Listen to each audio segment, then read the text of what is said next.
10월 8일 금요일 매일 성경 아침 묵상입니다. 오늘의 본문은 출애굽기 28장 15절에서 43절입니다. 제사장 예복에 관한 두 번째 말씀입니다. 제일 먼저 판결 흉패에 대해서 알아보겠습니다. 15절과 16절입니다. 너는 판결 흉패를 에봇 짜는 방법으로 금실과 청색 자색 홍색 실과 가늘게 꼰 배실로 정교하게 짜서 만들되 길이와 너비가 한 뼘씩 두 겹으로 네모 반듯하게 하고 화면의 그림처럼 대제사장의 가슴 쪽에 부착하는 흉패는 에봇과 동일한 재질로 만듭니다. 가로 세로 한 뼘 크기의 정사각형 모양이며 두 겹으로 되어 있어서 그 안에 30절에 나오는 우림과 둠밈이라고 하는 것을 넣었을 것으로 생각됩니다. 흉패에는 한 줄에 3개씩 총 4줄에 12개의 보석을 달았고 어제 보았던 호마노처럼 각 보석에 이스라엘 지파 이름을 새겼는데 한 호마노에 6 이름을 새긴 것과 달리 보석 하나에 한 지파의 이름을 새겼습니다. 이것은 하나님께서 이스라엘 백성들을 잊지 않으신다란 의미와 함께 그들을 보석처럼 귀하게 여기신다란 뜻도 담겨 있습니다. 그리고 대제사장이 이스라엘 12지파를 상징하는 보석이 달린 흉패를 달고 하나님께 나아가는 것은 대제사장을 통로 삼아 이스라엘이 하나님께 나아간다는 의미이기도 합니다. 이러한 대제사장의 모습은 예수 그리스도를 떠올리게 합니다. 히브리서 6장 20절입니다. 예수께서는 앞서서 달려가신 분으로서 우리를 위하여 거기에 들어가셔서 멜기세덱의 계통을 따라 영원히 대제사장이 되셨습니다. 베드로전서 3장 18절입니다. 그리스도께서도 단번에 죄를 위하여 죽으사 의인으로서 불의한 자를 대신하셨으니 이는 우리를 하나님 앞으로 인도하려 하심이라. 육체로는 죽임을 당하시고 영으로는 살리심을 받으셨으니 우리의 영원한 대제사장 되시는 예수님께서도 우리를 하나님 앞으로 인도하기 위해서 십자가에서 돌아가셨습니다. 이처럼 우리를 향한 예수님의 사랑과 희생의 결과로 우리는 날마다 말씀과 기도로 하나님께 나아가게 되었습니다. 예수님의 십자가로 누리게 된 하나님과의 교제라는 특권을 포기하지 말고 풍성히 누립시다. 오늘의 본문 30절입니다. 너는 우림과 둠밈을 판결 흉패 안에 넣어 아론이 여호와 앞에 들어갈 때에 그의 가슴에 붙이게 하라. 아론은 여호와 앞에서 이스라엘 자손의 흉패를 항상 그의 가슴에 붙일지니라. 30절에 대한 설명은 매일 성경의 해설로 대신하겠습니다. 우림과 둠밈은 중대한 판결을 내려야 할 때 하나님의 뜻을 알기 위해 사용했습니다. 하나님은 우림과 둠밈을 12지파의 이름이 새겨진 흉패 안에 넣게 하심으로써 이스라엘 백성이 하나님의 뜻을 묻고 하나님의 판결을 따라 살아야 한다는 것을 일깨워 주셨습니다. 비록 우림과 둠밈은 사라졌지만 하나님은 빛나고 완전한 말씀으로 우리에게 바른 판결을 알려주십니다. 인생의 구비구비마다 말씀에 묻고 말씀의 대답을 들으며 밝고 온전한 길로 걸어갑시다. 두 번째로 살펴볼 것은 대제사장의 겉옷입니다.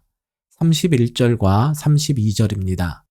너는 에봇 받침 겉옷을 전부 청색으로 하되 두 어깨 사이에 머리 들어갈 구멍을 내고 그 주위에 갑옷 깃같이 깃을 짜서 찢어지지 않게 하고 겉옷은 조끼 모양의 에봇 안에 받쳐서 입는 원피스처럼 통으로 된 청색 옷입니다. 33절과 34절입니다. 그 옷 가장자리로 돌아가며 청색 자색 홍색 실로 석류를 수놓고 금방울을 간격을 두어 달되 그 옷 가장자리로 돌아가며 한 금방울 한 석류, 한 금방울 한 석류가 있게 하라. 겉옷의 특이점은 아랫단에 석류를 수놓고 수놓은 석류 사이에 금방울을 교대로 단 것입니다. 예전에 이 금방울의 용도를 이렇게 설명했습니다. 대제사장이 규정을 어겼거나 온전하지 못한 모습으로 지성소에 들어가면 죽음을 면치 못했습니다. 그래서 밖에서는 방울 소리로 대제사장의 생존 여부를 판단했습니다. 대제사장이 지성소에 들어갈 때에는 발목에 끈을 매달아서 방울 소리가 나지 않는다면 그가 죽은 것으로 보고 끈을 잡아 끌어 지성소에서 시체를 꺼내야 했습니다. 저도 신대원에서 이렇게 배웠고 또 이런 설명을 하였습니다. 그런데 몇 년 전에 출애굽기와 레위기를 공부하면서 앞서 말씀드린 내용이 성경과 무관한 것임을 알게 되었습니다. 그 근거는 이러합니다. 레위기 16장에는 대제사장이 1년에 한 번 지성소에 들어가는 대속죄일에 관한 내용이 나옵니다. 레위기 16장 3절과 4절입니다. 아론이 성소에 들어오려면 수송아지를 속죄 제물로 삼고 순양을 번제물로 삼고 거룩한 세마포 속옷을 입으며 세마포 속바지를 몸에 입고 세마포 띠를 띠며 세마포 관을 쓸지니 이것들은 거룩한 옷이라 물로 그의 몸을 씻고 입을 것이며. 이 말씀은 대제사장이 지성소에 들어갈 때 준비해야 할 것들에 대한 설명입니다. 대제사장은 지성소에 들어갈 때에는 출애굽기 28장에 나오는 대제사장의 화려한 예복을 벗고 마치 일반 제사장처럼 세마포 속바지와 속옷을 입어야 했습니다. 레위기 16장 23절과 24절입니다. 아론은 회막에 들어가서 지성소에 들어갈 때에 입었던 세마포 옷을 벗어 거기 두고 거룩한 곳에서 물로 그의 몸을 씻고 자기 옷을 입고 나와서 자기의 번제와 백성의 번제를 드려 자기와 백성을 위하여 속죄하고 세마포 속옷과 속바지를 입고 지성소에 들어간 대제사장이 지성소에서 나오게 되면 그는 세마포 옷을 벗고 다시 대제사장 고유의 예복을 입어야 합니다. 즉 대제사장은 지성소에 들어갈 때 금방울이 달린 청색 겉옷을 입지 않았기 때문에 방울 소리를 듣고 대제사장의 생사 여부를 판단한다란 설명은 틀린 것입니다. 그렇다면 대제사장 발목에 끈을 매단다란 것은 어디서 나온 말일까요? 성경에는 이런 구절이 없고 랍비들이 구약 성경을 주석한 미드라슈라는 곳에 미숙한 대제사장이 지성소에 들어갈 때에 발목에 금사슬로 된 끈을 매달라는 표현이 나옵니다. 이것이 잘못 전해져서 성경에 나오는 설명으로 오해하게 된 것입니다. 우리가 금방울과 관련해서 주목해야 할 구절은 오늘 본문 35절 하반절입니다. 그 소리가 들릴 것이라 그리하면 그가 죽지 아니하리라. 우리는 방울 소리가 나지 않으면 대제사장이 죽은 것이라 생각했는데 성경은 방울 소리가 나면 죽지 않을 것이라고 말씀합니다. 같은 말씀 같지만 전혀 다른 의미입니다. 성경은 방울 소리가 대제사장이 죽지 않도록 보호한다란 뜻입니다. 이것은 무슨 의미일까요? 대제사장이 예복을 입고 성소, 지성소가 아니라 성소에 들어가서 움직일 때마다 방울 소리가 납니다. 대제사장은 방울 소리를 들으면서 자신이 하나님 앞에 있음을 자각하고 행동을 더욱 조심했을 것입니다.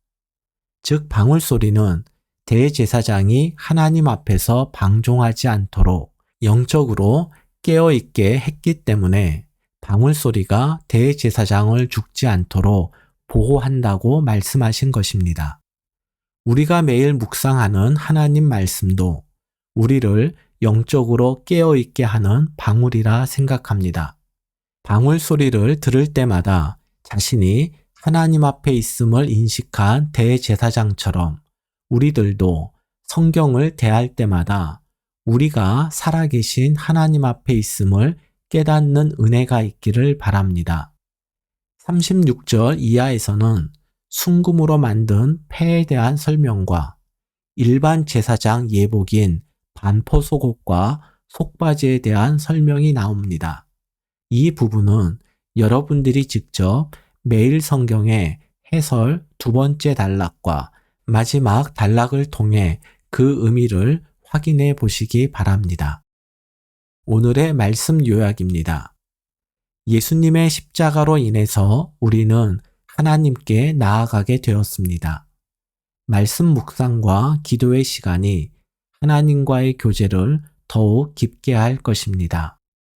혼돈과 혼란의 세상에서는 인생의 기준과 답을 찾을 수 없습니다. 인생의 기준과 답은 오직 빛나고 완전한 하나님 말씀에 있습니다. 오늘의 한 줄 기도입니다. 코람 데오, 오늘도 하나님 앞에서 살아감을 잊지 않도록 말씀으로 우리의 영혼을 깨워 주소서.